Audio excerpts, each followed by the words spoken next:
আসসালামু আলাইকুম। এখন আমরা অঙ্কের স্বকীয় মান ও স্থানীয় মান সম্পর্কে জানব। তো এখানে একটি সংখ্যা দেওয়া আছে যেখানে লেখা আছে 83473।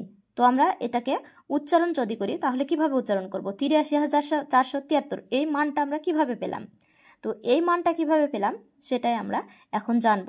তো 2 বা ততোধিক অঙ্ক যদি পাশাপাশি বসিয়ে একটি সংখ্যা লেখা হয় তাহলে সর্বডানের অঙ্কটি হচ্ছে স্বকীয় মান, অর্থাৎ 3 এখানে সর্বডানের অঙ্ক, এটাকে বলা হচ্ছে স্বকীয় মান।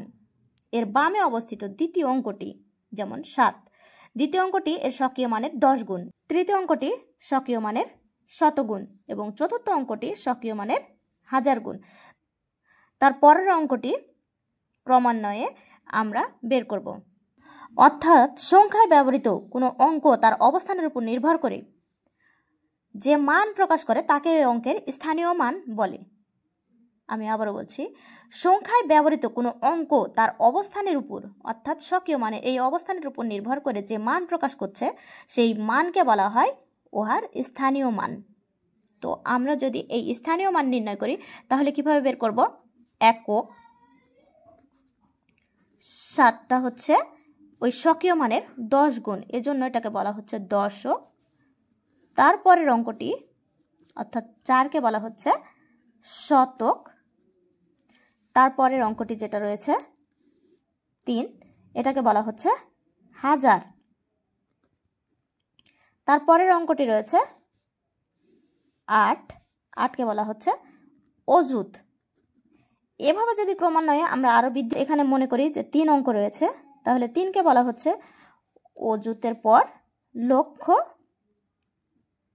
লক্ষর পর এটাকে ধরুন 4, লক্ষর পরে হয় নিযুত। তারপরের অঙ্কটা হয় কোটি। এভাবে আমরা ক্রমান্বয়ে স্থানীয় মান বের করে নিতে পারবো। এখন প্রশ্ন হলো, এখানে দেওয়া আছে কয়েকটি অঙ্ক দ্বারা সংখ্যা গঠন করা রয়েছে। তো এই সংখ্যাকে আমরা যদি উচ্চারণ করি তাহলে কি হবে? 4468। অর্থাৎ অঙ্কটিতে বলা হচ্ছে সর্ববামের স্থানীয় মান কত। সর্ববামের স্থানীয় মান যদি আমরা নির্ণয় করি তাহলে কি পাবো? একক, দশক, শতক, হাজার। অর্থাৎ এখানে 4টা সর্ববামের স্থানীয় মান কত? 4000। এটাকে আমরা এভাবে লিখতে পারি।